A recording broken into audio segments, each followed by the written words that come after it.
Igbo ndị ọma njem ọnụ ehihie ọma nụ, mgbede ọma, ụtụtụ ọma, abalị ọma, uhuruchi ọma. Ana m ekene nwoke na-ekene nwaanyị, asị ebe na ebe onye ọbụla nọ, ana m ekene gị wee na-asị na tata ga-amara anyị mma wee ke taa bụ mbido izu n'ọgụgụ izu n'ala Igbo bụ ahịa eke. Ụbọchị eke bụ ụbọchị anyanwụ na-agbara, ụbọchị ndị okike. Wee na-asị ka eke mara anyị mma, ka eke kepụrụ anyị ajọ ife, ka eke ketara anyị ndụ, ka eke kepụrụ anyị arụ mgbakasị, kepụrụ anyị iro, kepụrụ anyị ekworo, kepụrụ anyị iwe dị n'obi mana amụ dị n'eze. Ka chi anyị na ezumezu mmụọ niile anyị na-achụrụ aja gozie anyị, nye anyị ndụ ogologo ndụ na arụ isi ike, nye anyị udo, udo obi n'iru, udo obi n'azụ, nye anyị ihe akụ akụ na ihe enwenwe, gozie anyị, meghara anyị ụzọ ego, ụzọ agam n'iru, ụbọchị eke, ụbọchị orie, ụbọchị afọ, ụbọchị nkwọ, afịa na-anọ n'ụbọchị na-anọ ise ise. Ekenekwa m Igbo ndị ọma njem ọnụ, ọkakwa mụnwa onye nke gị, nwada gbara ọma ụzọ mmiri, onye mgbasa ozi ọma ọdịnala Igbo, bụrụkwa dibịa Igbo. Anyị na-agbasi afọ ike, anyị na-alụ ọrụ mmụọ dị iche iche, anyị na-enyere ụmụ Igbo aka ịmara eziokwu gbasara ọdịnala, maka na ọdịnala bụ ụzọ ndụ na ụzọ eziokwu. Ana m ekene gị nke abụ onye Igbo, ọ bụrụ na tata wize gị sonyere anyị, ana m asị gị deeme, na-asị gị na ọ bụkwa na ịdị mbụ na-esonyere anyị deemekwa. Echefukwa na ibinyere anyị aka ma gbasaa ozi a ka o nwee ike wee lụ ndị enyi gị na ikwu na ibe gị aka. Ana m ekene gị nnekwu nwaanyị Nkechi Okonkwo, asị m ka tata wee ke maalụ gị mma. Ndewonu. Ọ bụrụ na ị nwere ajụjụ ị chọrọ ịjụ anyị gbasara ihe ọbụla n'ọdịnala Igbo, ihe ọbụla na-agbagwoju gị anya, ụjọ atụ na gị, obi amapụ na gị, kịta bụ ohere ị nwere. As you are dropping your question, m ga na-aza gị ya. Ajụjụ ọbụla ị jụrụ m, just type it down. Ajụjụ ọbụla ị jụrụ m kịta, mma aza gị ya. Nke nna amahụ nsị gị ka m jee jụta ndị ichie, mma bịa gwa gị. Na bụrụ master of all, mana ajụjụ ọbụla ị jụrụ m emenata attend to it as I am live now. Thank you. Maazị Eric Erond, ekele m gị, ehihie ọma, ka tata mara gị mma. So ihe m bịara ka anyị na-ebeli ya anya tata bụ factors that can affect or hinder reincarnation. Ndewo Queen Umegbulem, ekele m gị, ehihie ọma. Factors that can hinder or affect reincarnation. What is reincarnation? Kedu ihe bụ ile ụwa? Ihe nwere ike ime ibute gịnị ogbochi ma ọ bụ nsogbu n'ịlọ ụwa. Ndị Igbo niile kwenyere n'ịlọ ụwa, ọnya ọdịnala a na-ekwu. Ọdịnala bụ ihe ndị Igbo kwenyere na ya, ntọala eji mara Igbo. One of the first and the most important ntọala eji mara Igbo bụ gịnị? Ịlọ ụwa, reincarnation. Ndị Igbo kwenyere na mmadụ na-anọ ụwa. Nwoke nwere ike ịnọ nwaanyị ụwa, nwaanyị nwere ike ịnọ nwoke ụwa. Nwoke nwere ike ịnọ nwoke ụwa, nwaanyị nwere ike ịnọ nwaanyị ụwa. Mmadụ nwere ike ịnọ nwa ọ mụrụ n'afọ ya ụwa. Arụsị na-anọ mmadụ ụwa n'ala Igbo.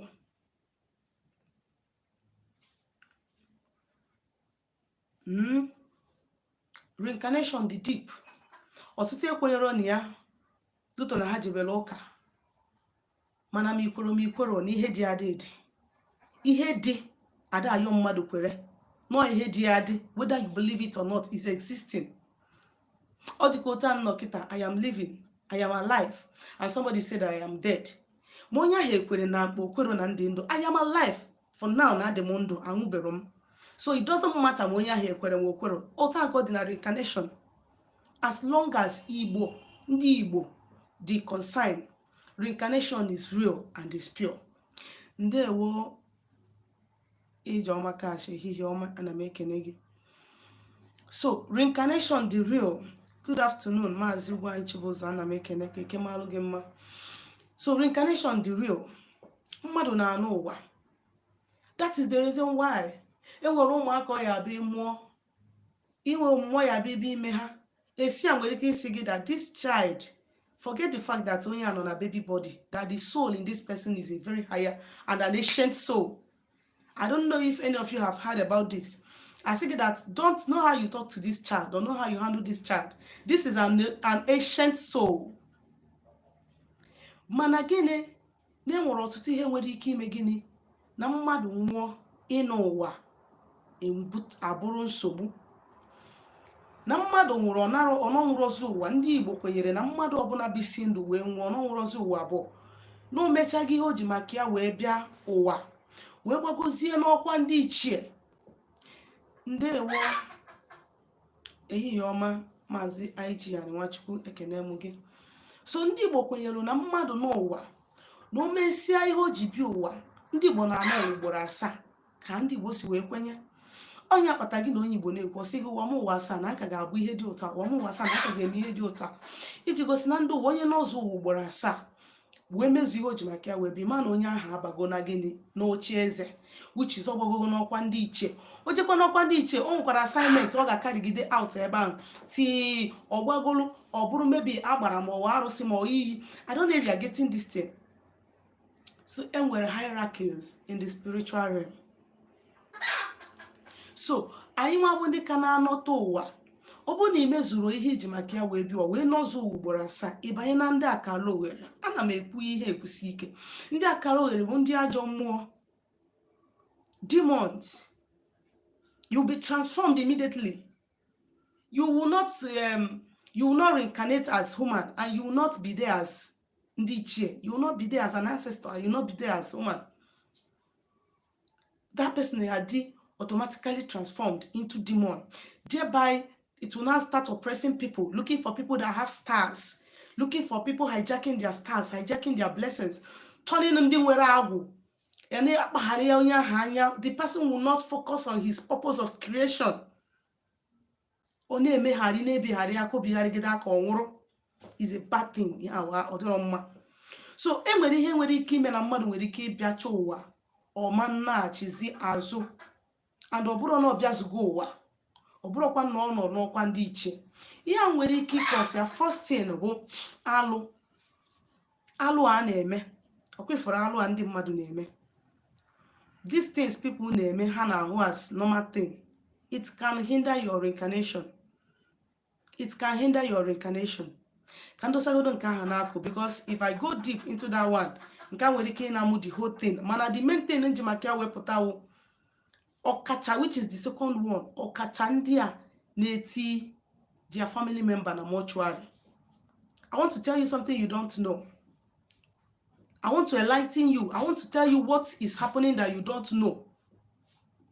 Your father nwụọ, iburu ya jee manye na mortuary. Your mother nwụọ, iburu ya jee manye na mortuary. Nwanne gị nwoke nwụọ, inye excuse na ndị ọzọ ama nnatanwu. Inye excuse that you don't have money for the funeral, or that what ihe ọbụla like you culture story like you go and put that person in mortuary. Imani rendago onye ahụ useless spiritually. Because I will tell you the truth. Nemanya ka ngwa gị. Ọmụnwa na-ekwu nke na-arụ ntị nwa. Mma agwa gị nke wee eziokwu. Onye ọgwụgwọ nji aja ana. Onye ọgwụgwọ nji ndị ichie. Ejuru m gụnwa bụ mmadụ ụgwọ ahụ. Ndị nji awa ndị ana na mmụọ kpọrọ m ọrụ. Ifuru ndị a na-eji etinye their people na mortuary. You don't know what you are causing for that person and to yourself. Maka na onye ahụ nwere ike ịnụ ụwa be gị. It terminates on that person. That is the reason why they will tell you, don't put me in the mortuary. When my father was alive, my father said, we did not understand. My mother said, we did not understand. Until now, I started understanding. A lot of ndị na-arụrụ unu oke nonsense unu na-ebu na si n'ite amaghị ma nne ya ma nwa ya ma agbọghọ ya ma okorobịa ya. A lot of them bụ na mortuary ka si enweta ihe aja alụ ya bụ ọlụ. Ka m gwazie gị, onye abịa wụpụ mkpụrụ obi wee jee mụọ ọgwụ. Do you think that it will be easy for that person to come back? Iche na ya dịrị onye ahụ easy to come back to this life. Mkpụrụ obi dị ka ya asị gị engine moto, car engine. Without car engine, can engine function? Ibupụgodu nke ahụ now, make a motor ahụ start without putting another car. engine, that motor will it work? Onye bụ mkpụrụ obi. A lot of them bụ when you itinye onye nke gị na mortuary, ejesi n'azụ gbawa ya wepụ ihe n'ime arụ ya without knowing. One of the most biggest factor that can hinder reincarnation bụ mortuary ahụ na-eje. Ọkwa ihu mortuary ahụ na-eje, o nwere onye na block road business ya, but we have come to claim our own back. We have come to restore those things we have lost in the past. Mgbe gboo mortuary, onye nke gị nwụrụ kịta inian, ọ bụ sọsọ gị nwa, dig the ground, dig hole, put that person, bury that person. Mgbe ọbụla unu ji chọọ ime mmemme dị n'elu, unu eme ya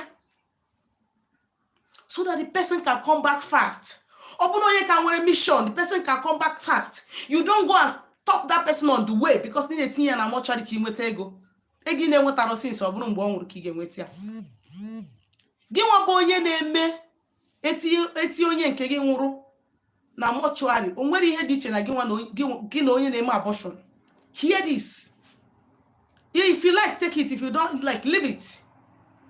Gị nwa bụ onye nke gị nwụrụ, iweli ya je tii na mortuary, awụpụ ya mkpụrụ obi, wepụ part n'ime arụ ya, weli ya wee mee oke ite, weli ya wee gwọ ọgwụ dị iche iche na terrorize people spiritually.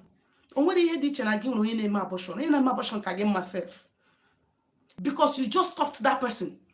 When somebody na-eme abortion is just like trying to stop an ancestor that is trying to reincarnate. You are trying to stop that person.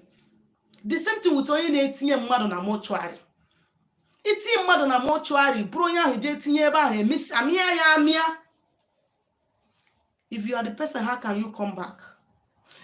Itinye mmadụ na mortuary a month, 2 months, 3 months, 4 months, 5 months, 6 months, 7 months, 1 year. Kedu ebe onye ahụ nọ?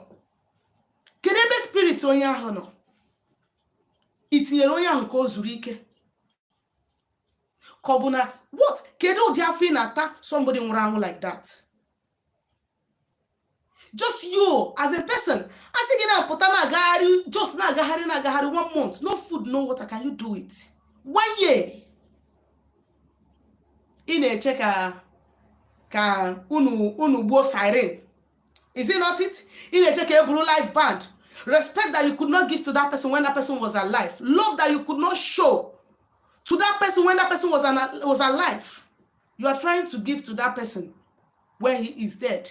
You are trying to show to that person when she is dead, thereby terminating the person's purpose of creation, thereby putting a hindrance to that person's journey, thereby stopping the person halfway, thereby turning that person to an evil spirit, to a spirit on a mere intent evil, because nitiri and mortuary. Have you ever wondered why some people, when their parents ask them not to put them in mortuary, have you ever wondered why? Because you are caging that person, you are punishing that spirit, you are tormenting that person's soul. Stop tying your own person's soul in the name of mortuary. The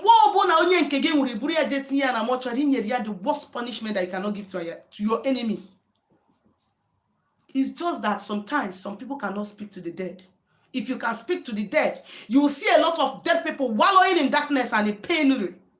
You will see a lot of dead people walking up and down. Or some of them behind me, some of them, their people subjected them into that agony, into that helpless situation. Because no keketi remind na mortuary you want to do same. Some people will even go as far as disobeying their parents' instruction, disobeying their mother or their father. Do not put me inside mortuary, you not here. You can't carry that person and put. Is it you that died or the person? But because you have friends and colleagues, you want to please other people that still have their time on earth. You want to please other people that are still working, doing their daily activities, instead of the person who is dead, whose soul we are talking about.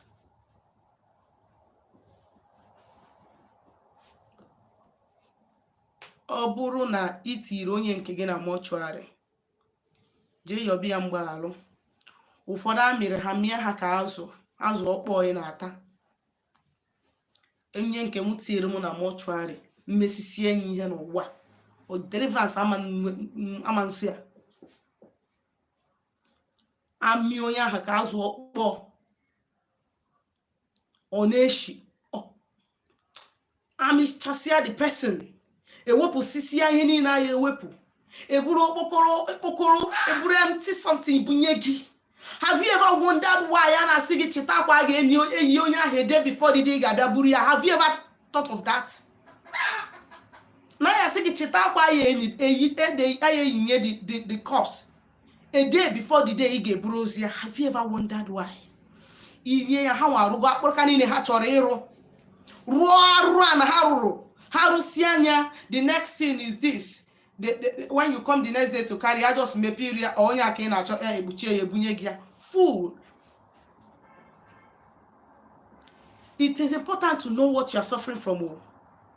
Okay, chasindi and their relative don't put me in the mortuary. Ihe ndị ba anyị na-eme nke ọnwụ na anyị mebere anyị emekarịa ya anyị eme ya mekarịa ndị wetalụ ya. But our own, we don't honor our own. We don't appreciate our own. Aka woka aka karịa ndị ọcha wetalụ ụka. But our own, we call our own evil. Afọ onye yi akwa arụ na aba sị na aba medu ka oyi. Mana nke Turkey ka ihe eji welu millions je ego. I am not even going into these ones. Mana ihe nna chi ikwu bụ that your father that you buried, that you punished that way. I want to tell you this. That your mother ijeje mia na mortuary. And mia ka stockfish mo ka smoke fish. That your grandfather ijeje mia and guess what? When you do this, you have to know that some of these things affect you, your physical life.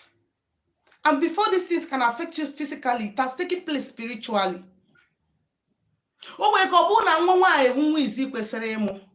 And your grandmother mortuary is supposed to reincarnate for you. Or now your grandfather or your father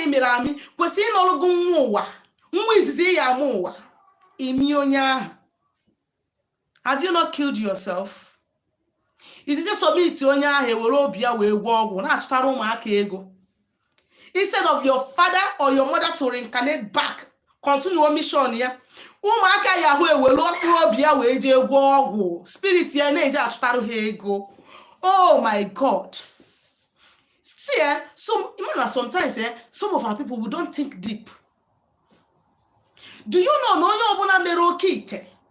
Onyobuna merokite eji mkpụrụ obi mmadụ wee lụọ nya ma welu part mmadụ ọ bụ anya ọ bụ ala ọ bụ ụkwụ ọ ntị automatically spirit of that person is working on that part. And whatever wealth or riches that the person may have today or tomorrow, the spirit of that person has you part ya wee lụọ ya we ga na-eji achụtara onye ahụ ihe ọ na-eri. Do you know this? You have diverted that person.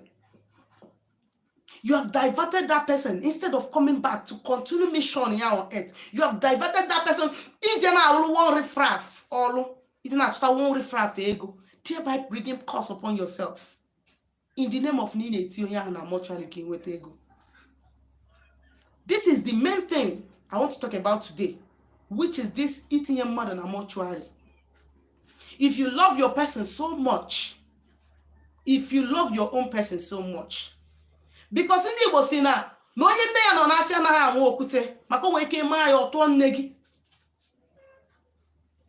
If you love yourself and you love your person so much, don't do that. Makani weki ne me akimoya we basagi or bubegi koko say no. Imego wegi he. I don't wake up room wa hoga no wa won watch we feature ganya miri. Iwe medna be here. You have killed yourself. Ibugo kariagi. You are not just punishing that person. You are ibugo wegebu. Because these things are good destiny before you came. And each gora kagi we spoil our own blues na reggae. It is high time our people pay attention to those things we feel that it doesn't matter. India high feeling on where you see. after all oyibo ka anyị na-eme, this is 21st century. O nwere ihe wu omenala, o nwere ihe wu tradition. Ndị Igbo olesimono onye Igbo nwụrụ a na-eni ya kama itinye na mortuary ana ahụ ekwuru bugodo ana nie ya. Mgbe ọbụla ị nwere ihe ị ga-eji wee mebere ya funeral, kpọọ pati, ṅụọ mmanya ahụ ị chọrọ ịṅụ, gba akụkere ahụ ị chọrọ ịṅụ, lọja na họteelụ ahụ ị chọrọ ịṅụ, bụ mmanya ahụ ị chọrọ igbu, mee ka asị gị odogwu, akpọ gị odogwu ahụ ị na-abụrọ, you want to claim it n'ọnwụ onye nwụrụ, nne gị ma nna gị. Then whenever you are ready for those eye service, you can do them.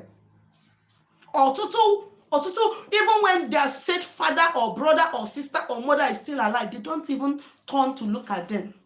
They don't even take care of them. Man onye ahụ nwe ije nie ya mortuary in the name na chi ego ị ga-eji wee nie ya.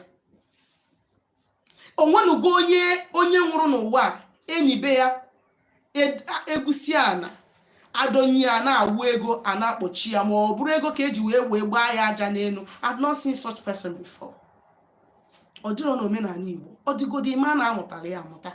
Ọ dịrọ n'ọdịnala Igbo, ọ bụrụ ihe jiwe mara Igbo.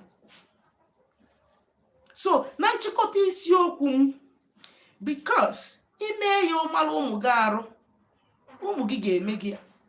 Iti ga mpa gị na mortuary, ụmụaka gị fụrụ na itiri mpa gị ma mma gị na, when you die they would like to go and freeze you and dry you and smoke you.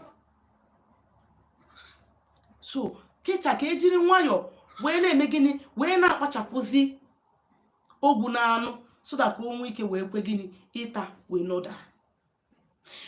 Echefukwara na aka m onye nke gị nwada bara ọma ụzọ mmiri. Unu azụbekwa na ajụjụ o mekwa ajụjụ mfụrụ unu jụrụ, mana ka nza nke onye jụgoro m, I would like to know more about ụmụada.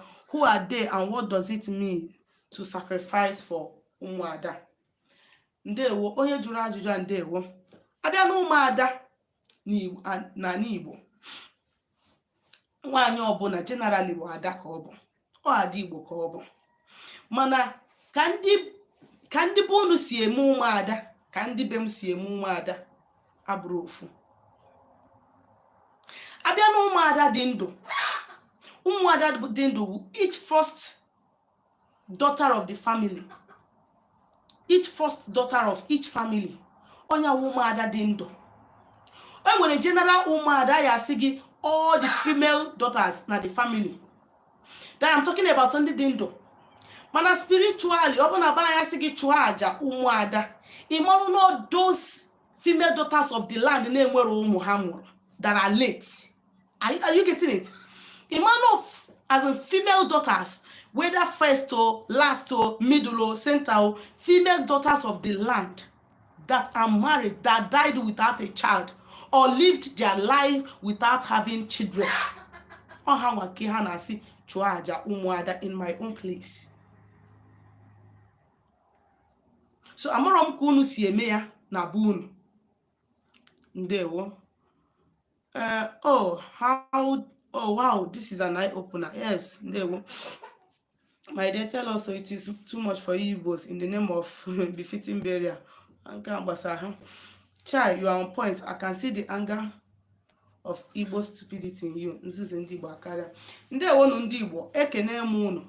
Afrozi m ajụjụ ọzọ. Ọ ga-adịbazikwa mgbe ọzọ anyị hụrụ. Echefukwa na ibinyere anyị aka. Ọ bụ na nwere ajụjụ ị chọrọ ịjụ anyị personally or privately, ma ọ na ịchọ ka anyị gbalụ gị afọ ma ọrụ ọrụ gị ọrụ mmụọ, zitere m ozi na my WhatsApp number na 07037311663. Onye nke asị, thank you so much. So what does sacrificing to them mean? Sacrificing to them, ọ bụ in my own place, that is sacrifice to ụmụada, those that are late. Ndị nụrụ di without having an issue, or ndị na-anụghọ di, or those that never had an issue in their lifetime. You understand? And they are late. Sacrificing to them is to, they always have anger in their heart because they were not happy when they were alive. So if you as a young lady, if you don't appease them, they might not allow you to have children. They may want to stop you so that a block or goes and a chair goes, so that they will not be the only one seen in that situation. You understand? Are you getting it? In my own place, I'm talking of my own place. I'm one can't say men abun or dinana bofu manomena na diniche niche. Are you getting it? So that they don't block your way. You settle them so that ka ha afọ ikwuchi gị ụzọ ịmụ nwa, or ka ha afọ ikwuchi gị ụzọ ịnụ di. You understand? Onya will sacrifice ime ịchukwu ụmụada nye ha oke ha. Ndewonu, ndewonu, ndewonu, ndewonu. Ya gazienu.